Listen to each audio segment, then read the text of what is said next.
This cobra here is found in the rubble here of my garden, and that's very common. You often find cobras in situations like this, and it's an amazing snake. Most people think it's one of the most aggressive snakes. They think that this is a snake that will intentionally attack you. It'll go for you.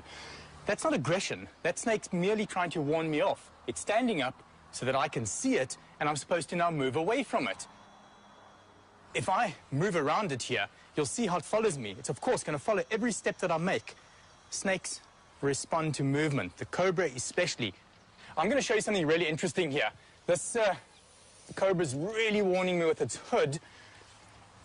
And if I grab it really gently and restrain it, hold it like this for a moment, once the snake feels that it's completely overpowered, once it feels that it cannot do anything else, that it cannot move away from me, cannot spread its hood, biting's not working, it may do something which is going to really interest you. It may pretend to be dead. And even if I move my hand over it, it's responding completely differently to the way it was a moment ago. Isn't that incredible? Snakes are so fascinating.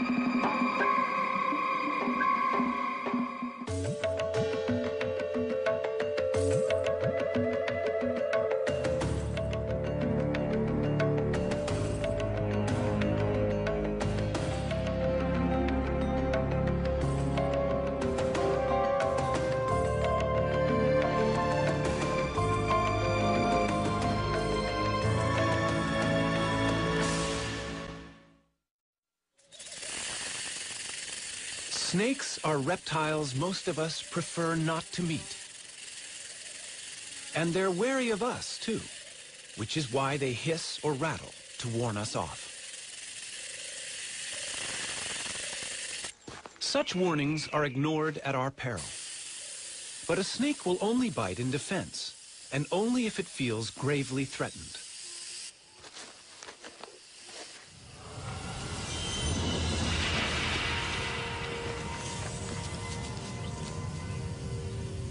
It's easy to imagine the snake as an aggressor, the snake in the grass, a deadly foe. But why does this image send a shiver of fear down our spines? In shape and movement, they are so different from us that legend and folklore have given them a sinister reputation they don't really deserve.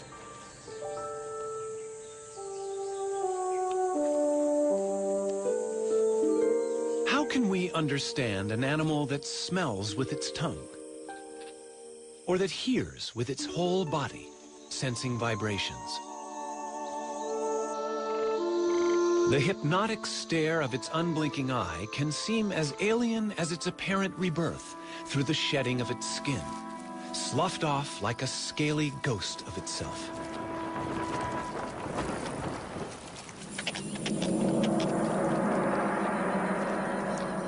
Among them are giants that storybooks say are 100 feet long and ready to strangle unwary jungle explorers. And yet, there is this little guy, a thread snake, very friendly and not deadly at all.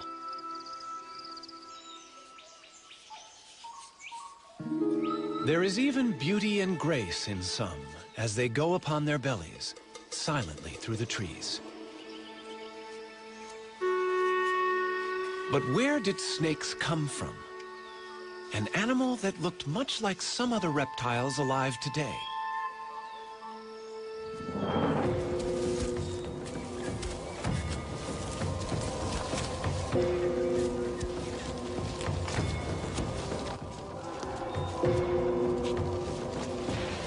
It's hard to believe that snakes have anything in common with creatures like this.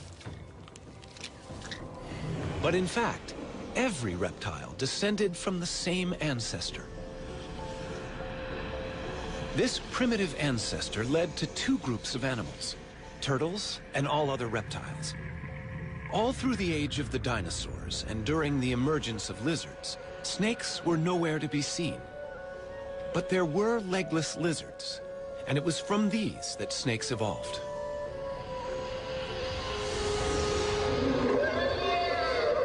For 110 million years, they have been living side by side with other reptiles. Today, there are more than 2,500 different species of snake.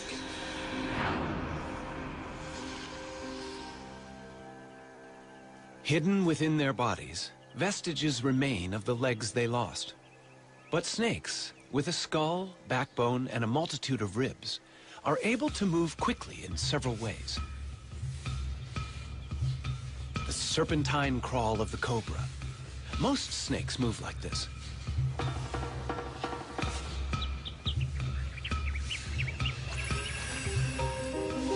The movement creates little ridges in the ground, which the snake pushes against to propel itself forward. When you're short and fat, like this puff adder, throwing cobra-style loops is impossible. Instead, the muscles act on the ribs. As the ribs move, the snake's scales grab hold of the ground. And with a series of rhythmical contractions, the snake rows along in the sand. The famous sidewinder favors the serpentine wave, and like the cobra, it can push itself against the ridges it nudges up in the sand. By moving sideways, it needs only 2 points of contact on the very hot sand. At any one time, most of its body is held in the air. Legs? Who needs them? There are different problems for a tree-climbing python in a rainforest. To reach across a gap, it can stiffen sections of its body, becoming its own ladder from branch to branch.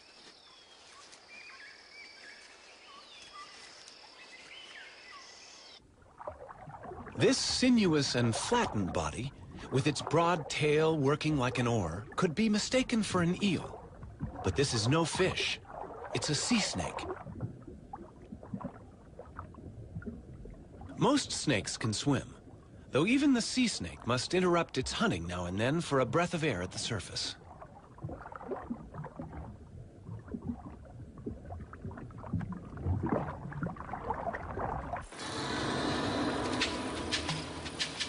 As hunters, in water or on land, snakes are silent and efficient killers. A rattlesnake has more than its bite to work with. Its tongue constantly tastes the air, scenting for prey. Its body senses ground vibrations, even the footsteps of a mouse. Standing still is no defense. The rattler is also able to sense body heat. Infrared heat, detected by sensory pits on each side of the face, pinpoints the prey.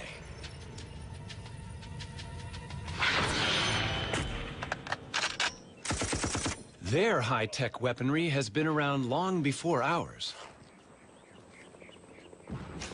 But in any combat situation, defense is as important as attack. This military training ground is home to 2 other opponents. The rare red cockaded woodpecker lives in this loblolly pine.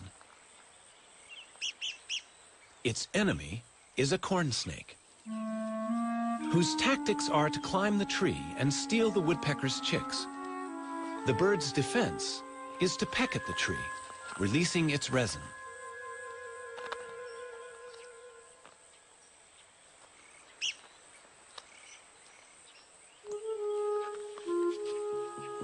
But how can resin repel this relentless invader?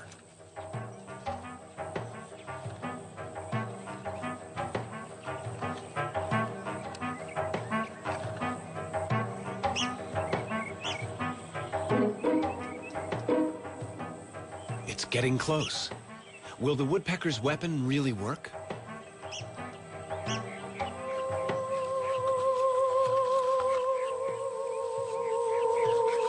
The resin goes into action. Seeping between the scales, it irritates the snake's skin.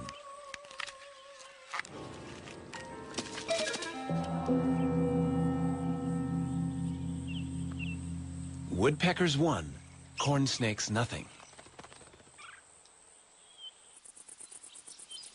Australia, home to the most venomous snakes in the world. In these cane fields lives one of the most deadly. But why do snakes need venom?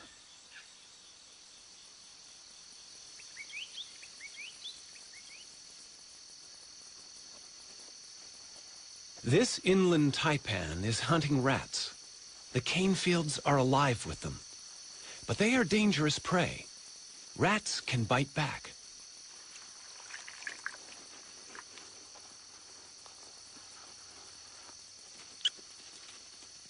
A snake's head contains all its sensory equipment: eyes, taste, smell, brain. And the head is vulnerable.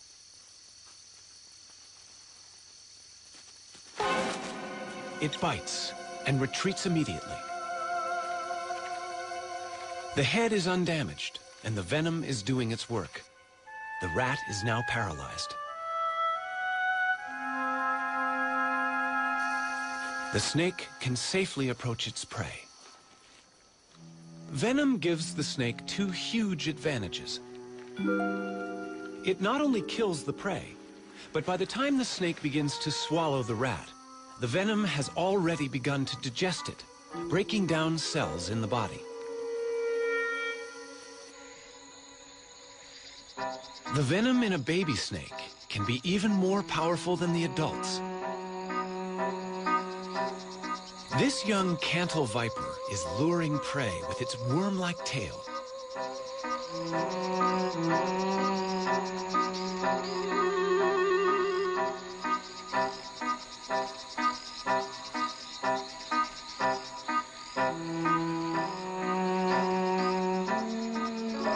The frog is deceived by the enticing movements.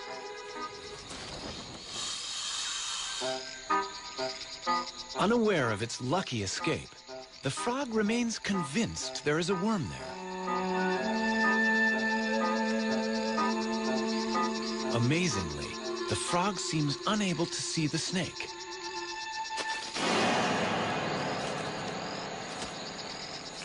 The venom acts quickly, subduing the frog. The young viper catches mainly amphibians, but as it grows older, the chemistry of its venom will change to suit other prey.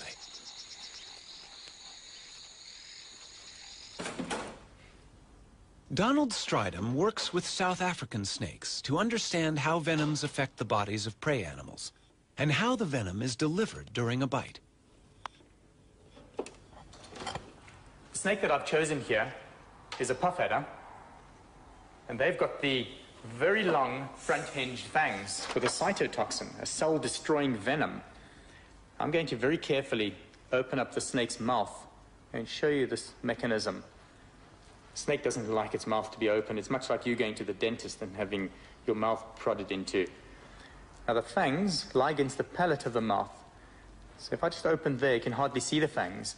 But if I now slip my stick just behind the fangs and get them forwards, you can very clearly see how they hinge.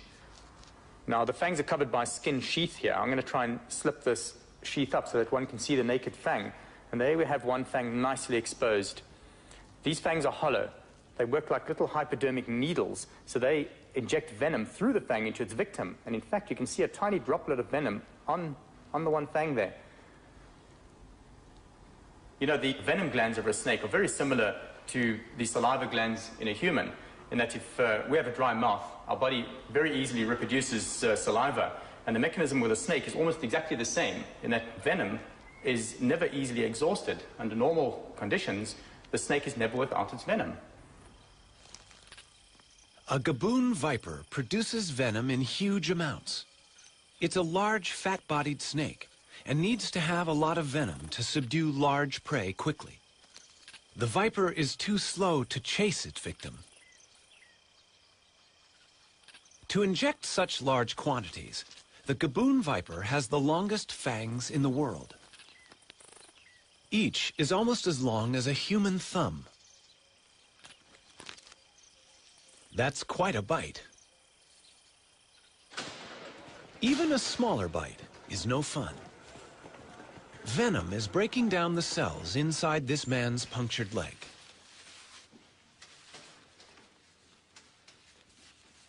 He's not feeling too bad now, but measurements show his leg is swelling fast. a sign that the snake injected a potentially fatal hit of venom. Blood vessels are rupturing. Fluid is accumulating as tissues break down.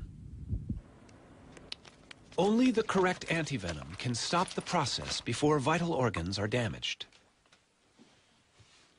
Antivenom is a specially prepared fluid, a serum containing antibodies, proteins that will neutralize the venom in the snakebite.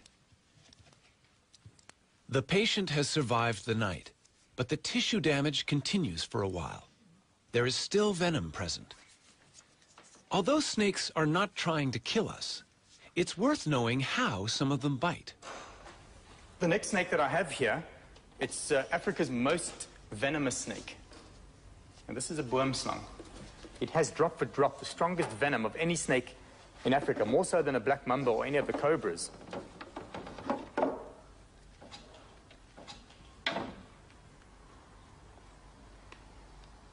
Most people think that a black-fanged snake can't bite onto a large part of your body. Most people think that the boomslang can only latch onto your earlobe or small finger. Whereas you can see here, this is not true, in that the whole head of the snake is divided in half by its mouth. And they can open that mouth up to about 120 degrees. And with the mouth that wide open, they could very easily bite you on the flat of your hand or the top of your leg, wherever it pleases. If you were bitten by this snake, you would literally bleed to death. So what's going to happen to you is that you're going to bleed into your heart, into your stomach, into your bowels. You're going to be urinating blood, defecating blood, and it's really a horrific way to die. This poor frog is about to be the victim of a vine snake in Central America. This snake is also back-fanged, just like the boomslang. Fortunately for small prey, death comes quickly.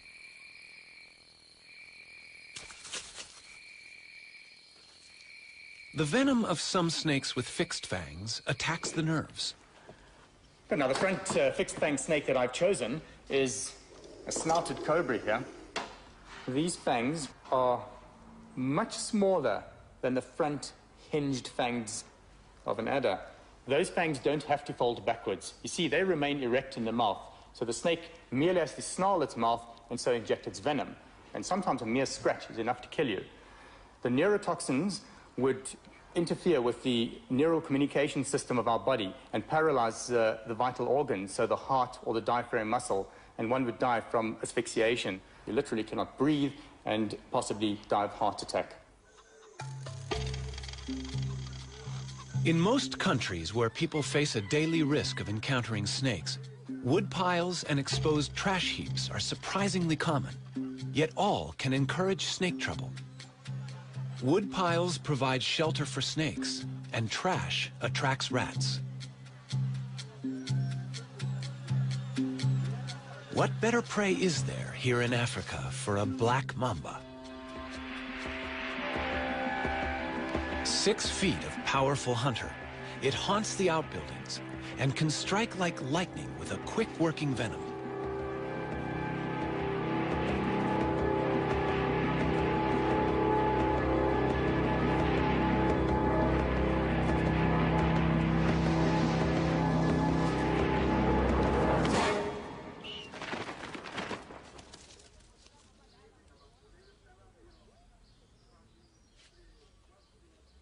To a black mamba, this bungalow is just another place where food may be in good supply.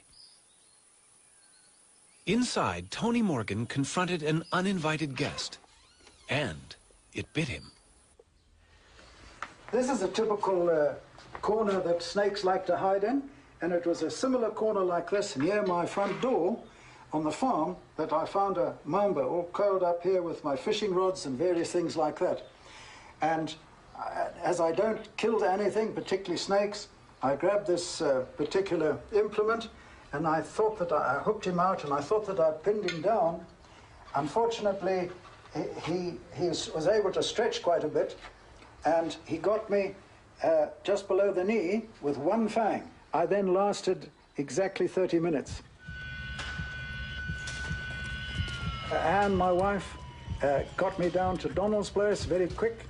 And then he took over and drove me down to the hospital, where we were fortunate in finding a doctor on duty, and 30 minutes after the bite, I said to him, I cannot exhale anymore, and he said at the same time, which I didn't hear, his heart has stopped as well.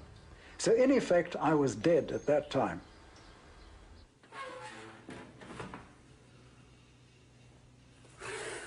Bill Haast in Florida is the kind of person to whom Tony Morgan owes his life. But collecting venom to make anti-venom has almost cost Bill his own life. I was bitten by a cobra and ended up in a respirator. I had stopped breathing. I was bitten by a mamba in the leg, a king cobra bite in the knee. Well, my blood pressure went to 0. But the most recent one, which was a canebrake rattlesnake, a couple of months ago, I got bitten on the back of the hand. That was almost pure carelessness. Bill, who's nearly 90, milks venom into a collecting jar while he gently squeezes the venom glands. But how has he survived 168 bites? The answer may be quite natural. The South African Cape cobra, a highly venomous snake, is prey to meerkats. But why are meerkats apparently unaffected by frequent cobra bites? They seem to be immune. Perhaps the frequency of such bites is a clue to Bill's survival. Back in 1948, September the 18th to be exact, I started immunizing myself with venom from the Cape cobra of South Africa. I diluted the venom 10,000 times and took 1/100th of a milliliter. Then I graduated or increased the dose over months and then eventually years, added different species until now, on usually once a week, I take a booster, and it's a mixture of 32 different species. So I know that got me through a lot of these bites, at least over the threshold, if not in most cases, saved my life. Snakes and humans share the world uneasily. This spectacled cobra is common in the paddy fields of India.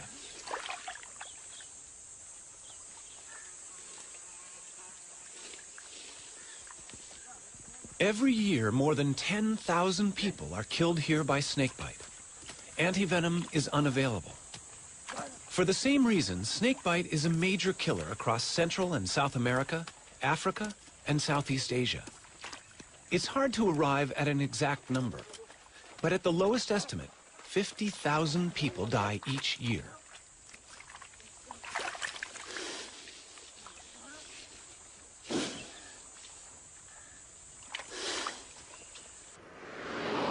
In South Africa, Donald Stridham is answering an emergency call. In this part of South Africa, we have a lot of venomous snakes. People are active in the field here. They often come across snakes, they find them in their houses, and that's when we are called out.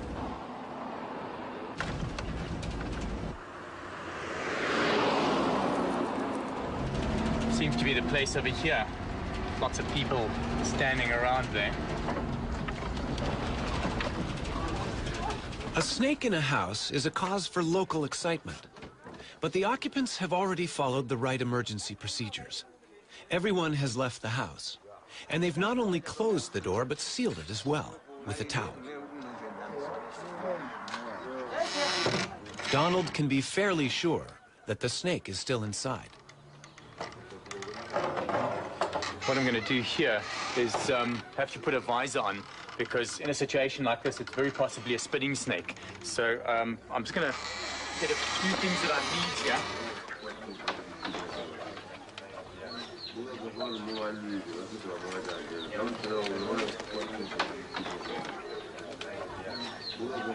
Yeah, there's really a lot of hiding places here.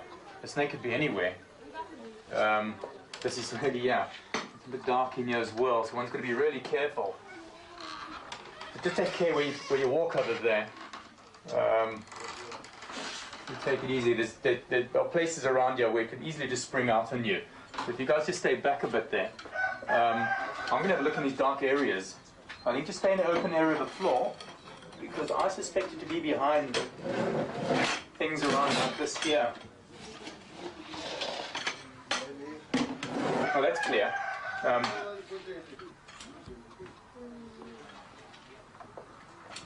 You know, we could so easily find a mamba in a place like this. And these things are like coiled springs. I mean, once it feels that it's not hidden anymore, it could just come flying out.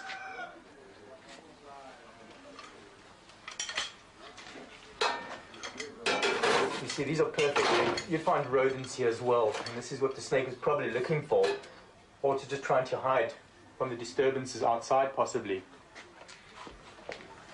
You know, this whole area is really, really good.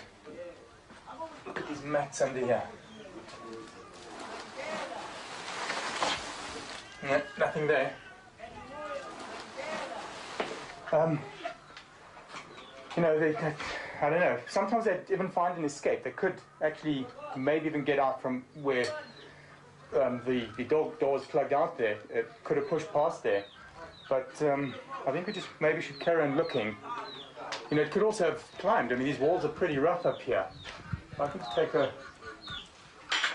look somewhere up here.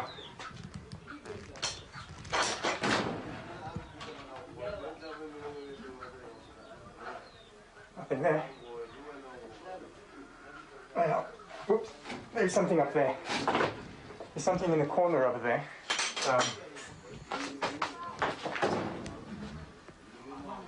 Yeah. Okay, without a doubt, that's a mamba. It's a black mamba.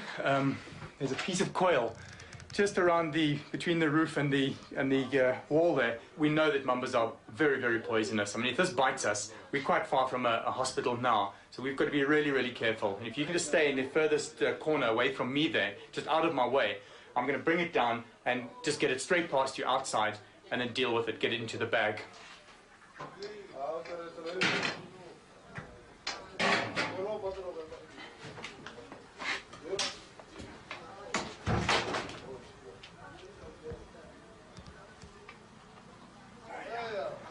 Okay, it's trying to edge away from me there. It heads out again.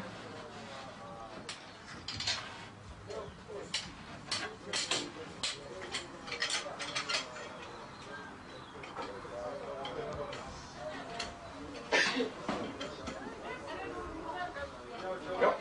It's opening up its black mouth at me, it's warning me.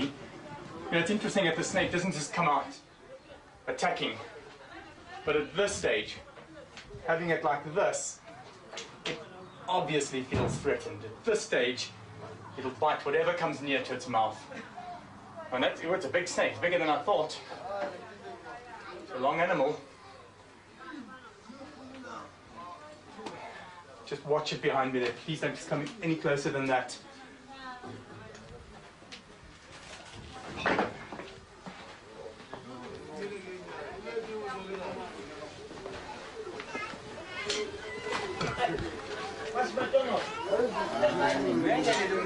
You know, the snake's obviously hyped up now, and whatever touches it through the bag, it's going to bite. And you can see through the bag here. I'm going to just pin it down to the side, make sure that it's safe in one area, and then I'm going to release the head.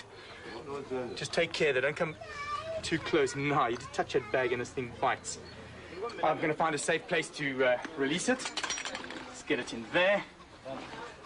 And I think I should go and reassure the lady here that her house is clear of snakes and that it's safe to go back in again.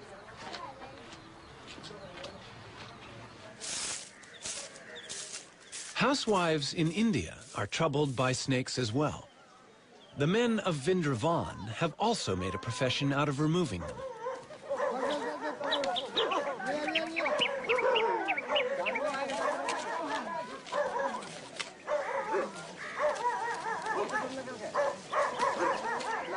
He's not going to let this cobra go free.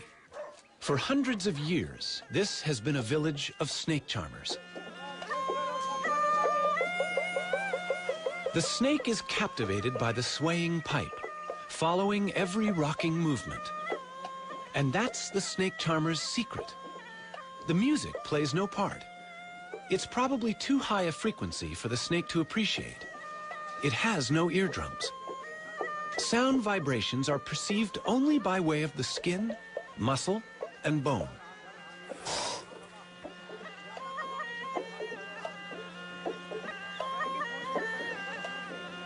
Bites are a routine hazard for charmers, but they have a special snake stone, which they believe can magically draw venom from the wound. Survival is most likely to depend on the snake only biting in defense, using little or no venom. Also, the victim himself may have received many mild bites in his lifetime and developed some immunity. But the piece of soapstone is the treatment they believe in.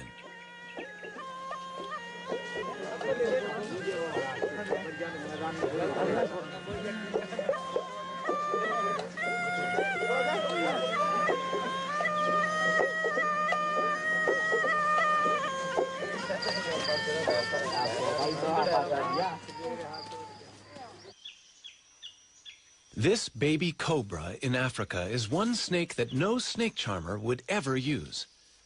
It threatens the civet cat by standing tall and looking big. But it has another weapon. This is a spitting cobra, and it sprays venom, which irritates the eyes of the attacker.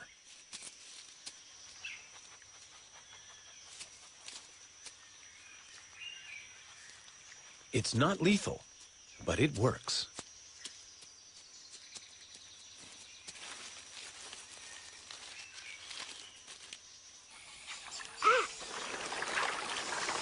South America, the Llanos of Venezuela, the wetland home of the largest snake in the world,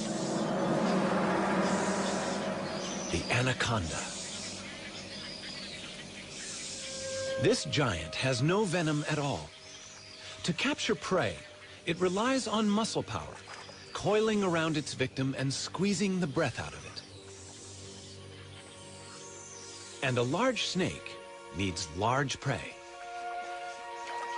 The biggest rodent in the world fits the role. A capybara, the size of a pig, is fairly easy to ambush as it bathes in the warm waters.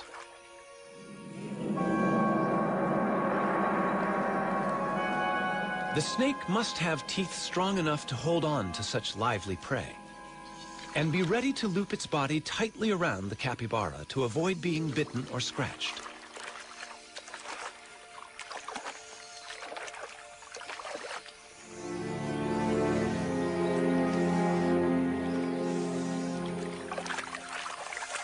The anaconda, the most powerful of constrictors, moves in.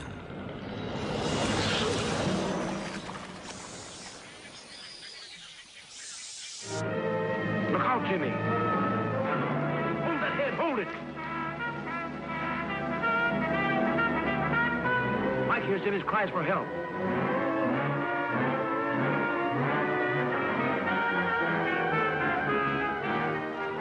Jim is black in the face, almost done for.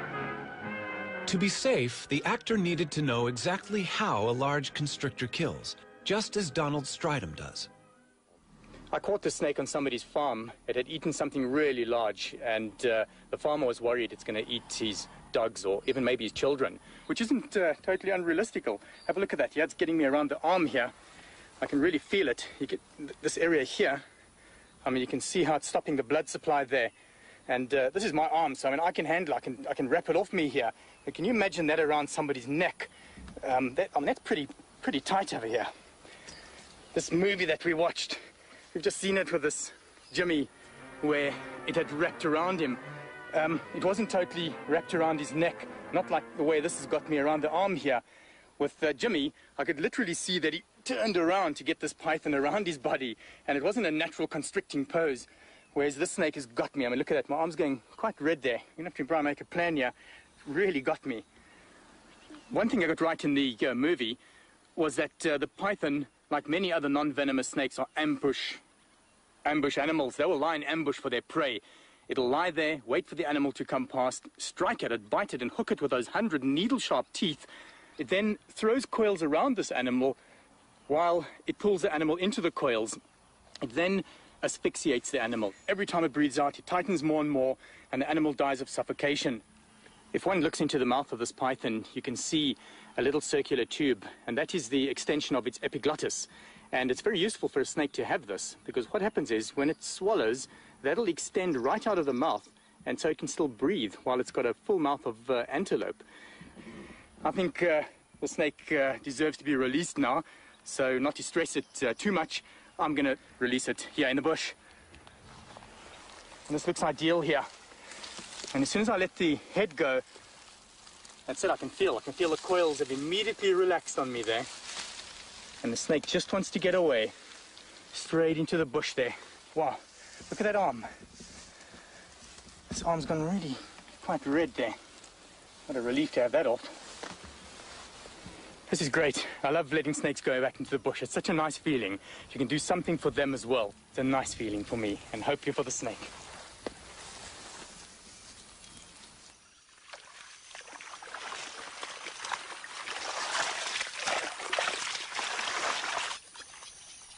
Back in anaconda country, there's someone who's trying to do good things for them as well. Anacondas have killed and eaten people, but that fact does not deter Maria Munoz.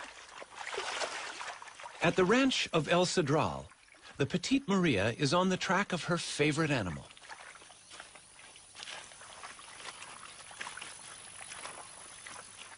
She works with her assistant, Ramon. A snake longer than 10 feet always requires 2 people for safe handling. ¿Cuántos machos tenemos? How many males do we have?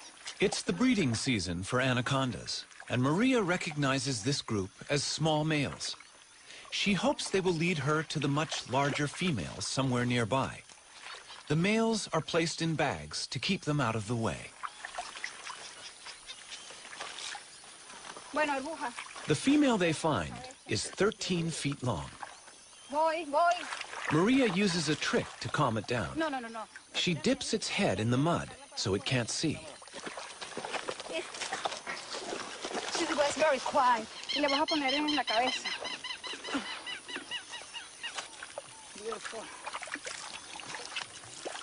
For several years, Maria has been studying how anaconda populations here live and vary. The tail. I would like to know is new one or she had a mark. Let me see the clock. Good. It's a new female for us. That means there are more than 900 anacondas, green anaconda in this ranch. Before Maria began her work, no one knew how many anacondas could live here. Now, by taking blood samples for DNA, she is also getting some idea about how they are related. But of course, she still needs to know how long these giants are. Her personal best is nearly 20 feet, about 10 feet short of the world anaconda record.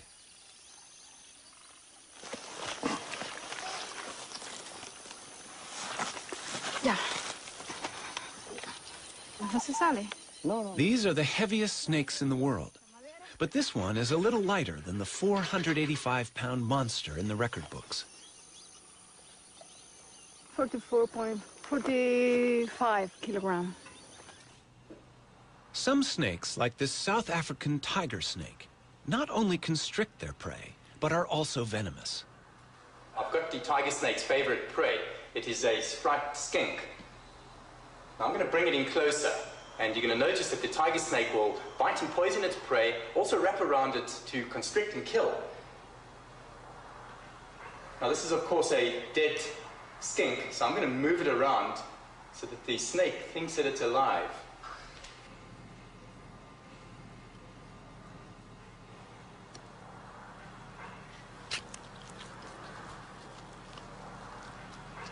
The tiger snake's venom is weak, so it needs to grip the lizard firmly, not only to prevent escape, but to limit the risk of damage to itself during a struggle.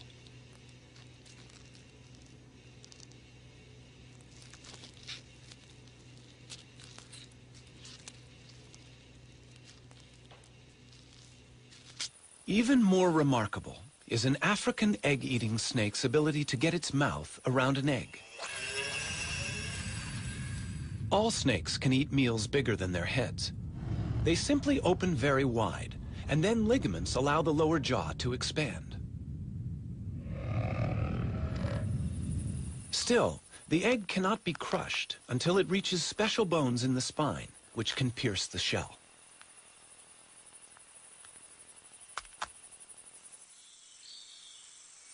For convenience, a snake does better to eat another snake. A king cobra is called king because it's a snake eater. The mangrove snake it's attacking is only mildly venomous. No match for the king.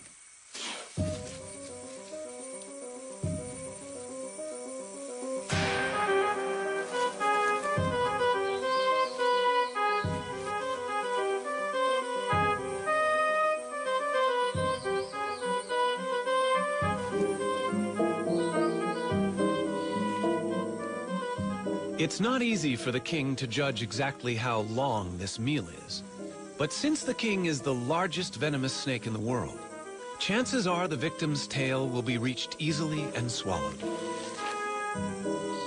It's good to be the king.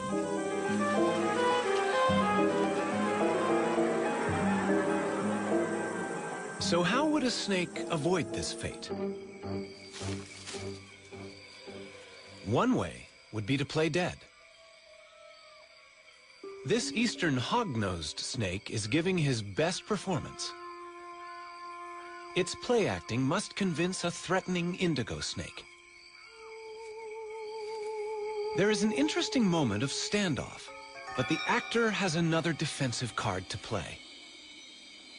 A gland in its tail emits a smell of death to go with the gaping mouth. It's the performance of a lifetime, and the enemy is fooled.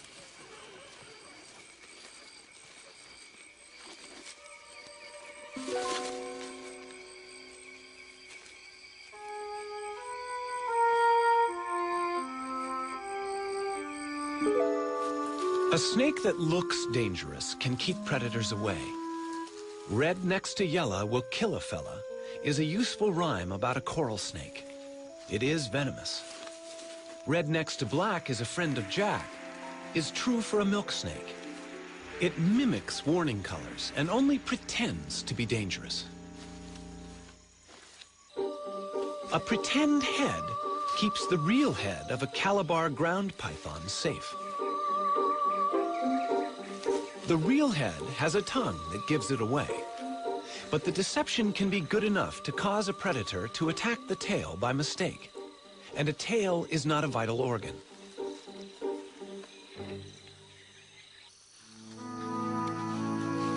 Often the brilliant colors and patterns of a snake's skin are not a warning but a subtle camouflage, matching its surroundings. And to us, it can look beautiful.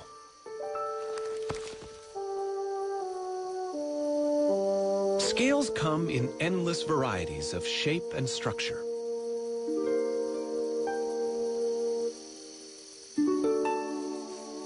In the wild, snakes are not easily seen, a useful quality which suits these masters of ambush perfectly. But the beauty and subtlety of snakeskin has also been their undoing for thousands of years.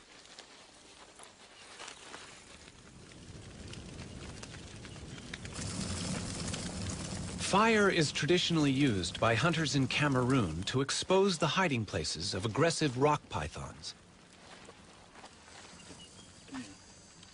Entering an aardvark burrow to retrieve so vicious a snake is a risk few men will undertake. Once, this nightmare task was a test of virility, a rite of passage. Crawling inch by inch on toes and fingers, the hunter moves toward the angry python. His companions keep track of his progress. They may have to rescue him. The heat is stifling.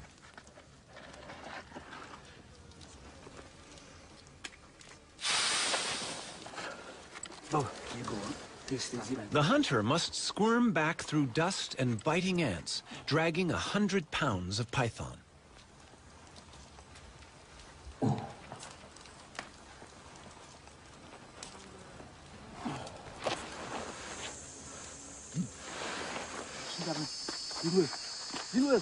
His companions take over.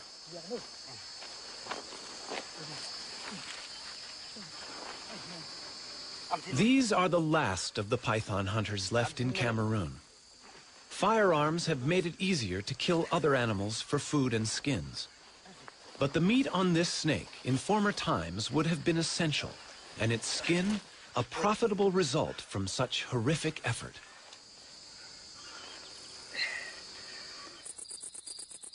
As any snake grows, it must shed its outer skin like an overtight suit.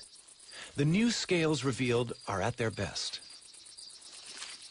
The cast-off skin is discarded, and with it also go most of the parasites that have attached themselves to the snake.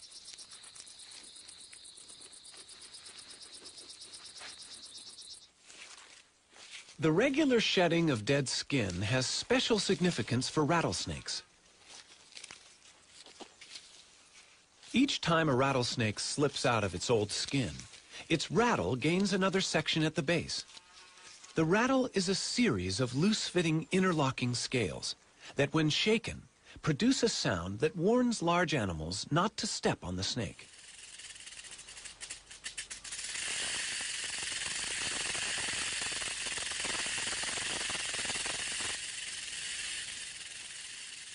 Although only a warning, the rattle has been the snake's downfall.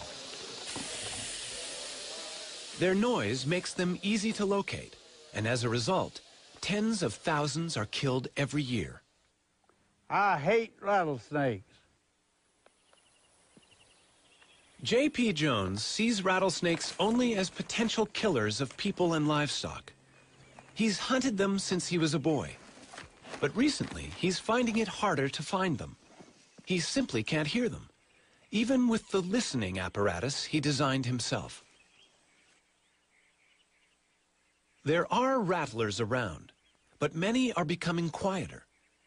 Ruthless hunting is exterminating the loudest, and a greater proportion of snakes with weak rattles are living and breeding.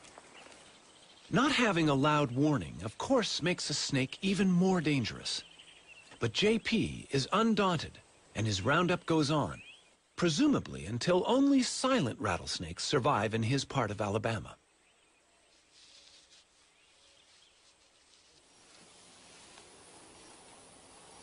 Yeah, I've been doing this for a long time. 78 years old, but I still enjoy it. Getting rid of snakes anywhere is never the good idea it might seem. Farmers in Vietnam didn't value the many snakes that once lived in the paddy fields until they vanished. The snakes were trapped for food, and the rice crop was attacked by rats.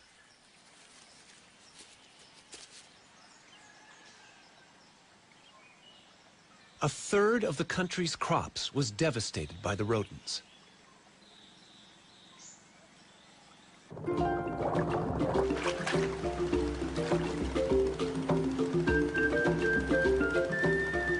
Only the return of natural predators, such as pythons, could save the farmers' livelihoods.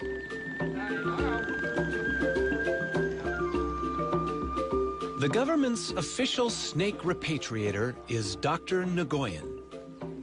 He's bringing snakes to the village where he was born. And he knows how important it is that children, as well as the farmers, realize how essential these harmless snakes are to their future.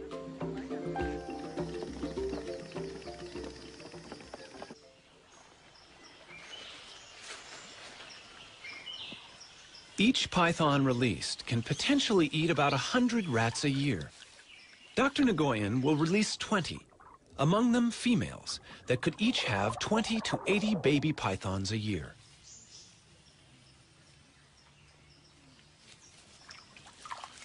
In the battle against rats, each snake in a paddy field is worth far more than those that are sold to be eaten.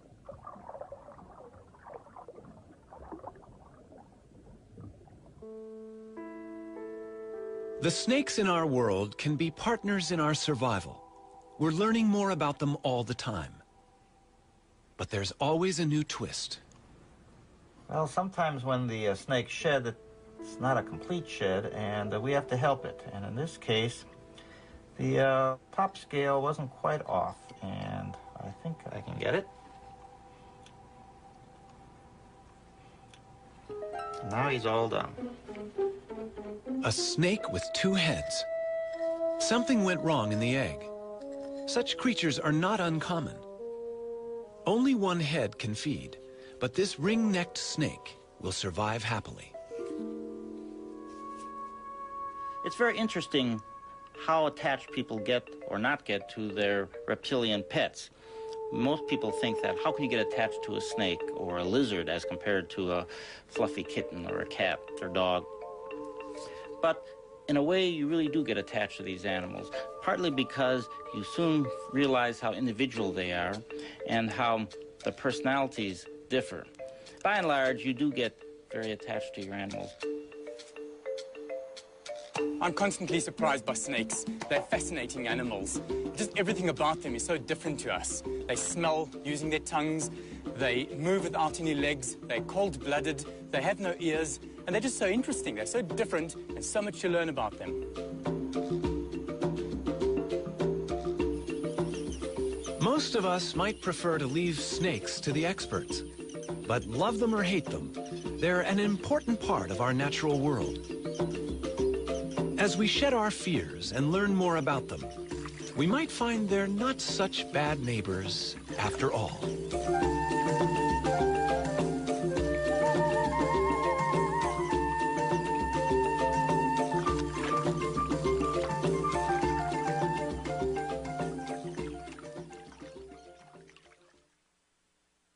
To learn more about what you've seen on this nature program, visit PBS online at pbs.org or America Online keyword PBS. Next time on Nature, turtles, on land or underwater. They're ancient wanderers headed into an uncertain future. One of a 4-part series, The Reptiles.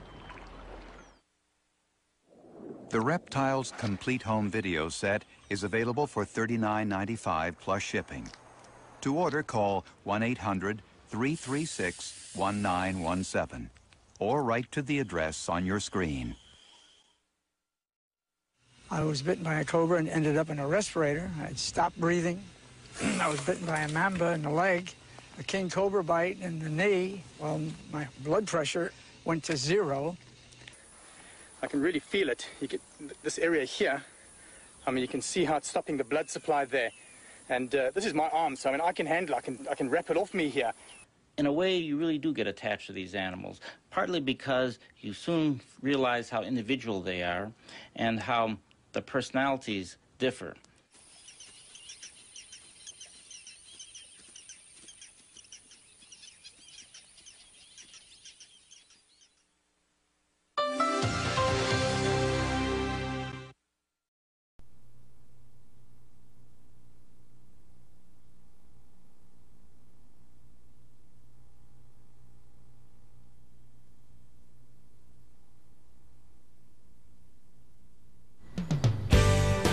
Sheriff's Deputy Jack Carey and his wife Ruth have been raising guide dogs for 5 years.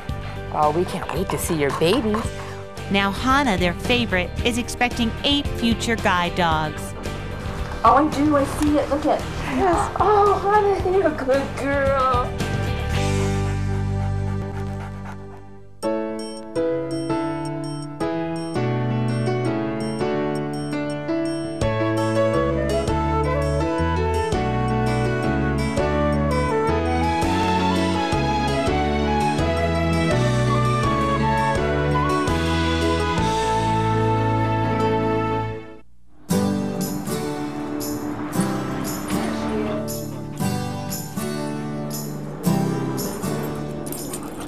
Hannah is pregnant with her first litter, and she is due in about a week.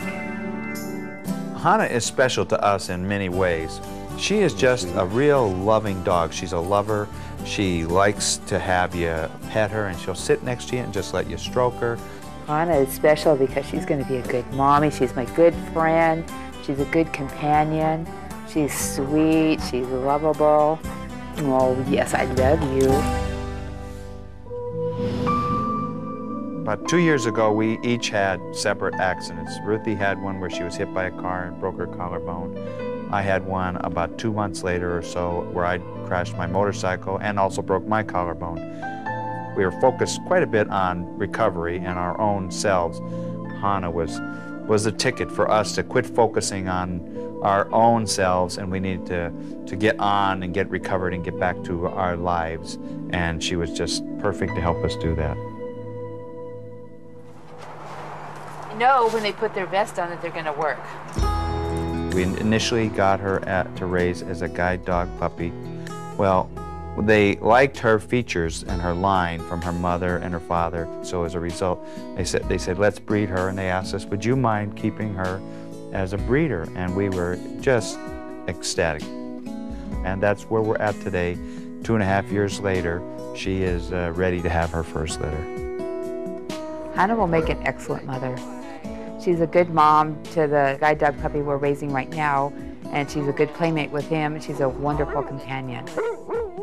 Hannah is the first female we raised. The first 2 dogs we had were males, and the 4th one, Zach, is a male.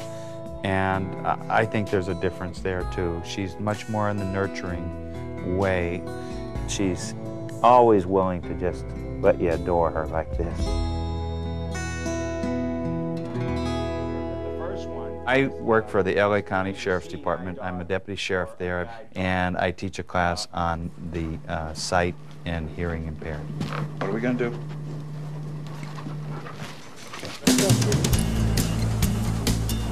It's important for them to get out in public so that they're exposed to things that a blind person may take them into, whether it be a restaurant or just a store or public transportation. Anything like that where a blind person needs to have the dog not be distracted. Occasionally we do get some resistance from particularly in the restaurant business. And it seems like the nicer the restaurant, the less the resistance. So we try to explain to them, well, this is a guide dog in training here.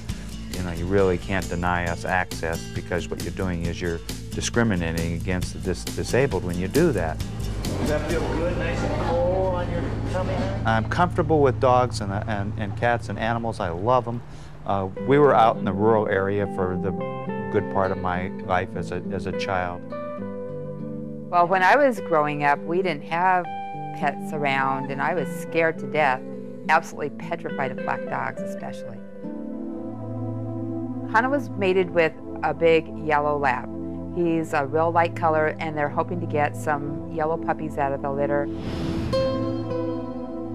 Our son and his fiance, she had a dog she was raised with, and the dog for 14 years, and he passed away. And it was very, very sad for her. That dog passed away the day that Hannah was bred, the same day that she was conceiving this litter of puppies. So as a result, James, our son, and his fiancée, Vanessa, have decided to raise one of Hannah's puppies. Well, I think getting one of Hannah's puppies will be really great for both Vanessa and I, because it'll fill a void that was left in our life when we lost Rags. We were just so amazed in the whole circle of life that the day that Rex passed was the day that Hannah conceived.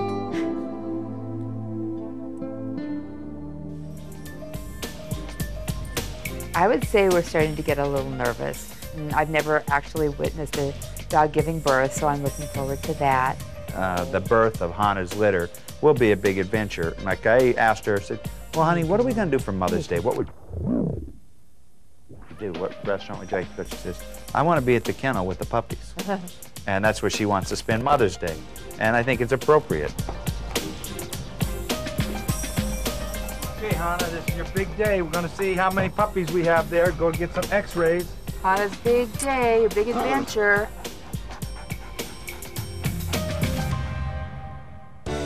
You're watching That's My Baby, only on Animal Planet.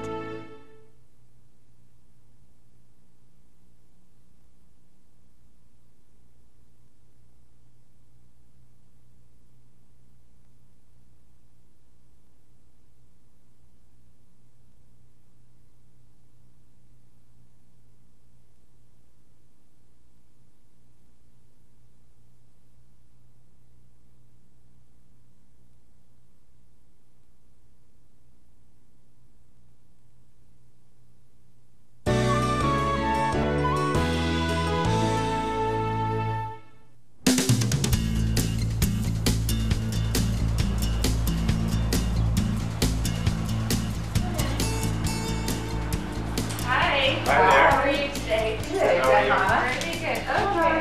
Let's get her weight and see how much she's gained. Oh my goodness, the moment of truth. All right, she's 85 pounds. Oh, wow. 85.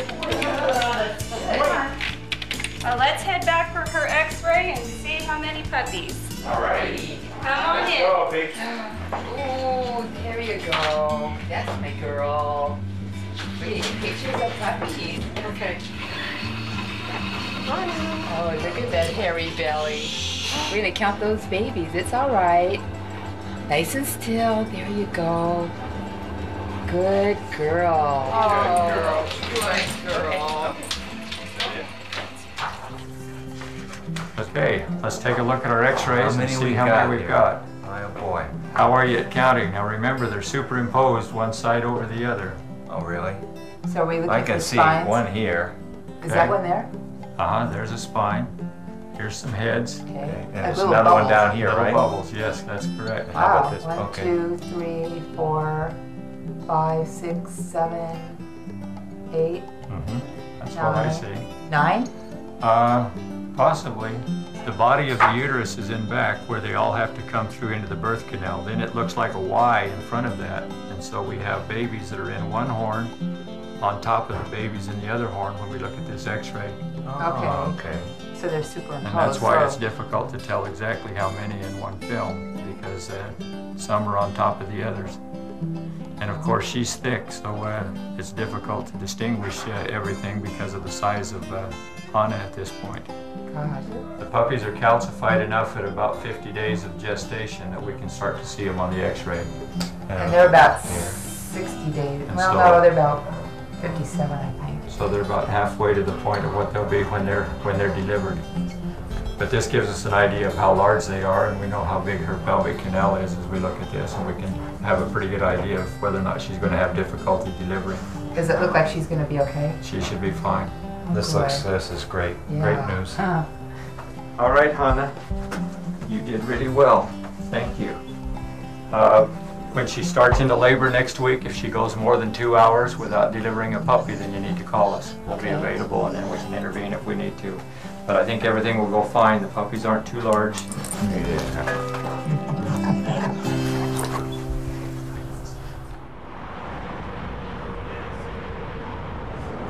Okay, we're off to Guide Dogs of the Desert to drop Hannah off, and this is a day we're looking forward to, but we're going to miss her, aren't we? No, did you ever think it would happen? No, I just can't believe it's happened so quickly.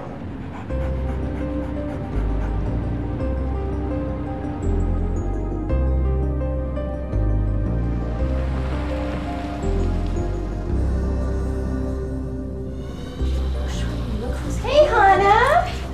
You came to see your nursery. Come here, sweetie. Yeah, what do you Hannah, think? come here. Well, she should be having them any time now. I figure from Wednesday to probably Sunday. The dogs always go 60 to 65 days. I've never seen one go earlier than 60 yet, nor have I seen them go past 65. So It will be soon, huh? No turning back now, is there? Together, she's just becoming more maternal as she gets closer to her time.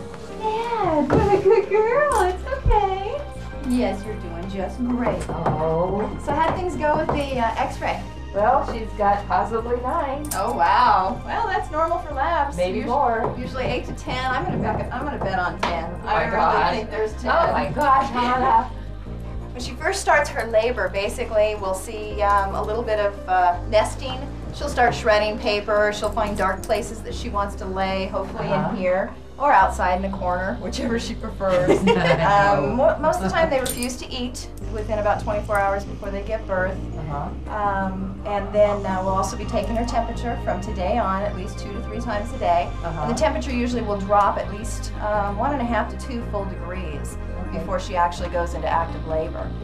And as soon as the temperature drops and she starts the panting and the real labor, I will be giving you guys a call and hopefully you'll be coming out.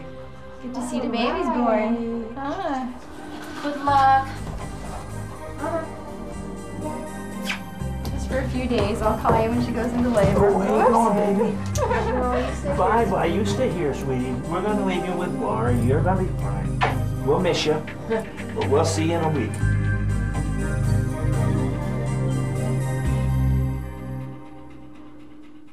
We guarantee cute and cuddly when That's My Baby returns.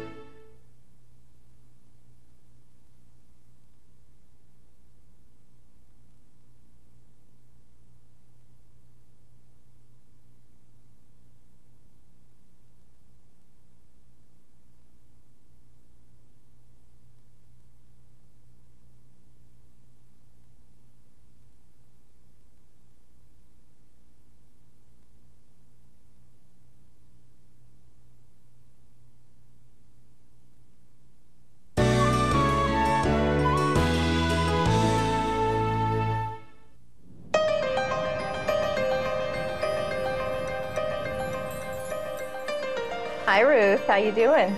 Guess what? Hannah started labor this morning.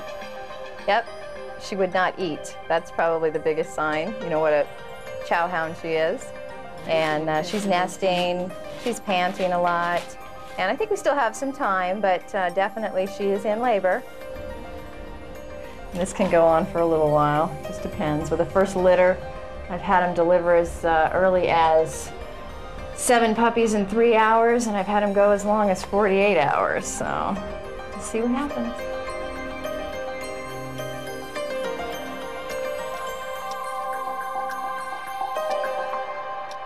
She hasn't started contractions yet. Usually once they actually start the contractions, then hopefully within an hour to 2 hours she should produce her first puppy.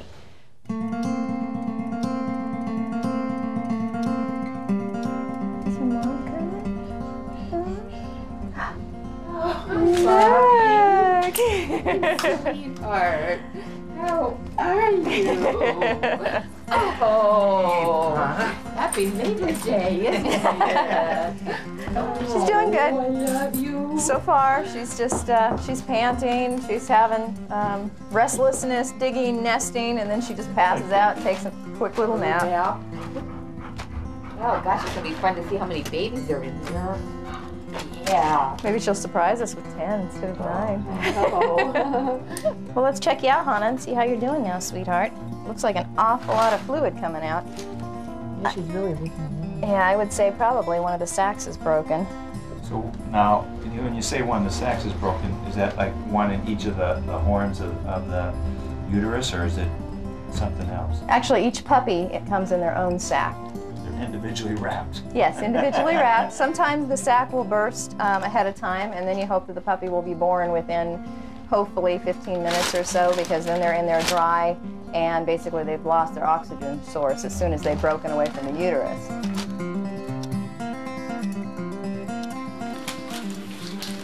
She's moving the puppy down the birth canal. It looks like she's getting real close. A few more good contractions, I think we'll have the puppy. Hasn't quite crowned yet, but very close. She knows it's coming. Oh, I do. I see it. Look at. Look at. I see it. Good job, Hannah. Here we goes. Good girl. Good girl, Hannah. Good girl. Come on, push. Push. Keep going. You push, I'll pull. Come on, keep going. Oh, good girl. I know, sweetie. It's okay. Good girl. Good girl. Good girl. Easy, easy, easy. There you go. Lick. It's okay. It's okay. That's a good girl. You lick. Yep. Is she okay? Oh, yeah.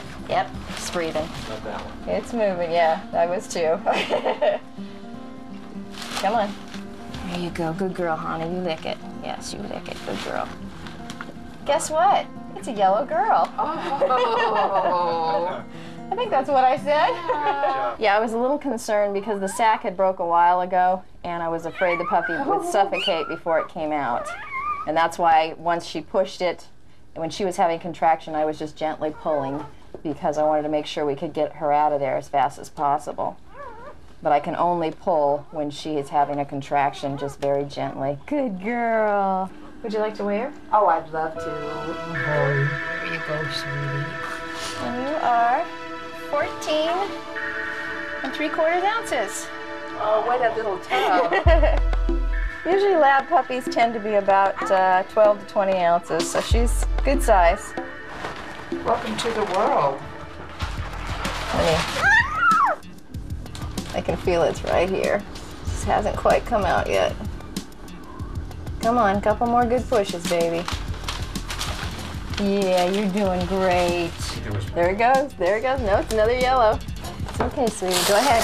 There you go. There you go. Good girl. We're moving. Good girl. You're a natural, Hannah. This is a boy. I'll put the yarn around so we can mark. Who was first born? First one's purple. Second one will be red.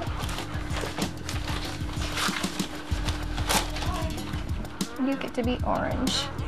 Yes, it looks very good on your black coat.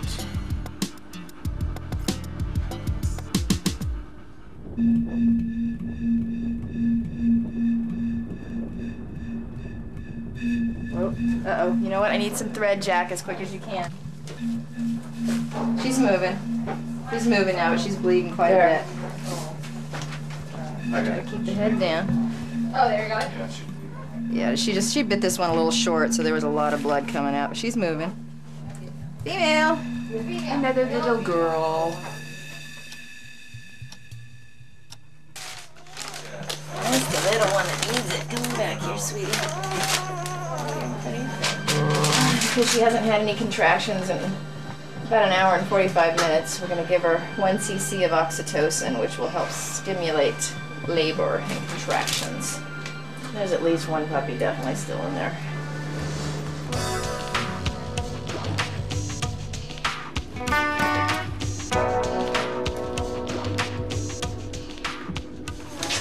Yeah. Oh, I see the tail first. Hush. Hush, sweetie. Let's coming out feet first. We want to get this one in again. Well, you've got the hang of this. There we go. There we go. Oh, there's another black one like it's a black one.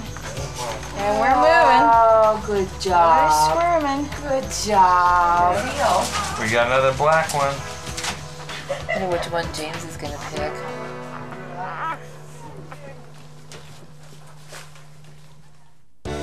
That's My Baby. We'll be right back.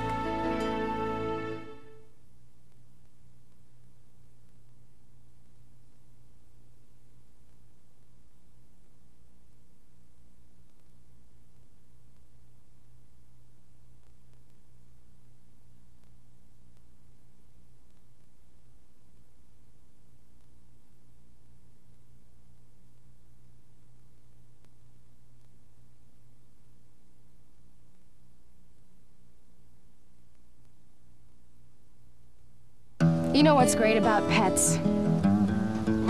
Everything. But unfortunately, some people don't act that way.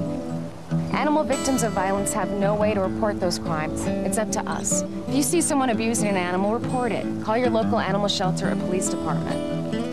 When you ignore animal abuse, you become part of it.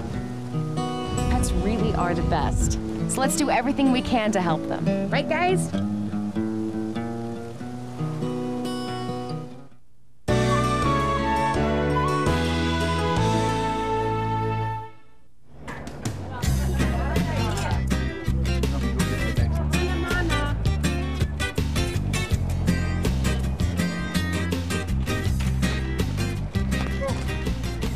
All the puppies have a little bit different personality. They're all super good puppies. They're all just really mellow, really sweet, but each one has their own little different personalities. Hannah's been a wonderful mom. Her puppies are fat and healthy and wonderful. Again, she kept them well fed, she kept them clean, she kept them happy. They were very content little puppies. Just a good mom, just a real good caring mom.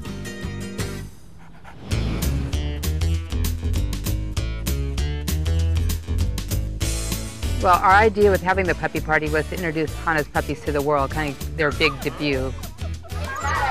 He likes my shirt. I think I sent out 70 invitations, and we probably had a good 100 people say that they were going to come by. And I've never been to a puppy petting party either, and I would love to go. They're so cute. I know they